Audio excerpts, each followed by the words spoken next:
بسم اللہ الرحمن الرحیم۔ میرے جلتے گھر کو کیا معلوم، میرے جلتے گھر کو کیا معلوم، میرے گھر کے چراغ مجرم ہیں۔ پاکستان اس وقت جس شدید سیاسی اور معاشی خلفشار اور بحران میں مبتلا ہے، یقیناً یہ راتوں رات تو پیدا نہیں ہوا، یہ تو 75 سال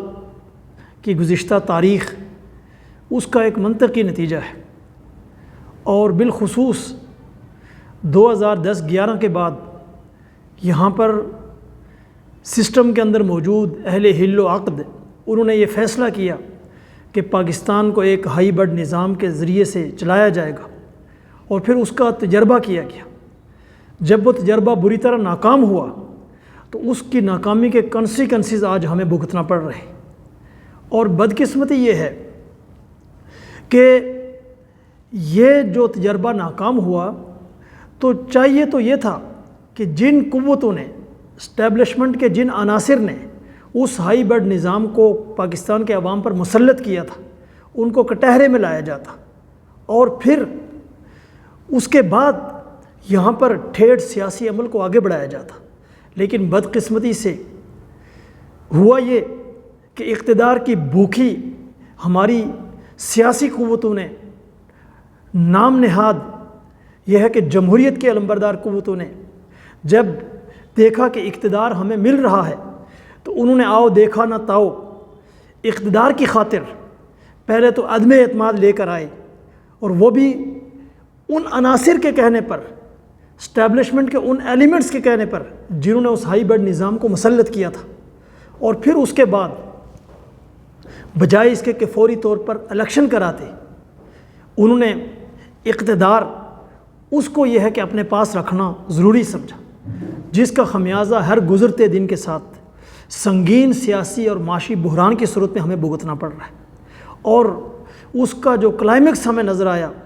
وہ 9 مئی کو خانہ جنگی کسی صورتحال کی صورت میں ہمیں سامنا کرنا پڑا، جس کے بعد ریاست نے اثر نو اپنے آپ کو ری آرگنائز کرتے ہوئے ان عناصر کا قلع کما کرنے کا فیصلہ کیا کہ جو 9 مئی کے واقعات کے اندر ملوث تھے۔ یقیناً تشدد کی کسی بھی سویلائزڈ معاشرے میں اجازت نہیں دی جا سکتی، ان عناصر کا یقینی طور پر آئین اور قانون کے مطابق بندوبست ہونا چاہیے، قلع کما ہونا چاہیے۔ لیکن بنیادی سوال یہ ہے کہ ان عناصر کو اور اس کے پیچھے جو ہائی برڈ نظام تھا جس کے رد عمل میں یہ عناصر پیدا ہوئے، ان کو قوم پر مسلط کرنے والے منصوبہ سازوں کے خلاف کب قانون حرکت میں آئے گا، ان کو کب کٹہرے میں لایا جائے گا؟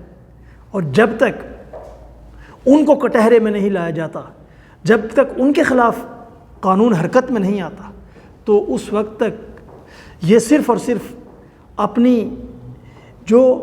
امیجننگ ہے، ری امیجننگ، اس کی یہ کوششیں ہمیں نظر آئیں گی۔ اور پھر اس کے بعد ہمیں یہ بھی نظر آ رہا ہے کہ بادی النظر میں امریکی سامراج کے پاکستان سے نظریں پھیر لینے کے بعد اور پھر پاکستان کے خلاف اس کی جو گھناؤنی سازشیں ہیں ان کو بروقار لانے کے منطقی نتیجے کے طور پر ہماری جو مقتدر قوتیں ہیں، موجودہ اسٹیبلشمنٹ اور موجودہ حکومت، وہ بامر مجبوری ریجن کی طرف جھکاؤ اختیار کرنے پر مجبور ہے، جو بلا شبہ خوش آئند ہے۔ لیکن یہ بات یاد رکھیں کہ پاکستان کے عوام کے سیاسی، معاشی، سماجی مسائل اس وقت تک حل نہیں ہو سکتے جب تک یہ موجودہ سسٹم،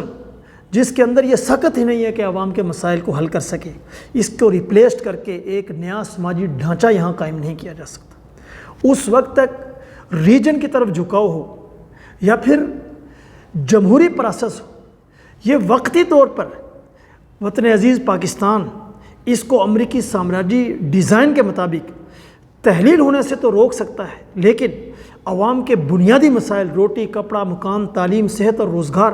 ان کو کبھی بھی حل نہیں کر سکتا۔ ان کو حل کرنے کے لیے یہاں پر معاشرے میں ایک بنیادی انقلاب کی ضرورت ہے، بنیادی سماجی تبدیلی کی ضرورت ہے، اور اس سماجی تبدیلی اور انقلاب کے لیے ایک انقلابی جماعت کو تیار کرنا اس وقت کا سب سے بنیادی تقاضا ہے۔ تو اس لیے اس وقت جو گرد اڑ رہی ہے، جو سیاسی اور معاشی عدم استحکام ہے، پاکستان کے نوجوانوں کو ہم دعوت فکر دیتے ہیں کہ تشدد کے راستوں کو چھوڑ کر آپ ایک آئیڈیالوجی کو اختیار کریں، عدم تشدد کے اصول پر نوجوانوں کی ایک منظم اجتماعیت پیدا کریں، اور وہ منظم اجتماعیت جو کہ معاشرے اور سماج کے اندر حقیقی معنوں میں انقلاب لا سکے، تاکہ ہم جو مسلسل یہاں پر تجربات کی بھینٹ چڑھتے آ رہے ہیں، ہمارا ملک چڑھتا آ رہا ہے، ہمارے عوام چڑھتے آ رہے ہیں، ہم اپنے عوام کو اس ذلتوں کے جہنم زدہ سماج سے نکال کر کے ترقی یافتہ اور خوشحال سماج سے ہمکنار کر سکیں۔ شکریہ۔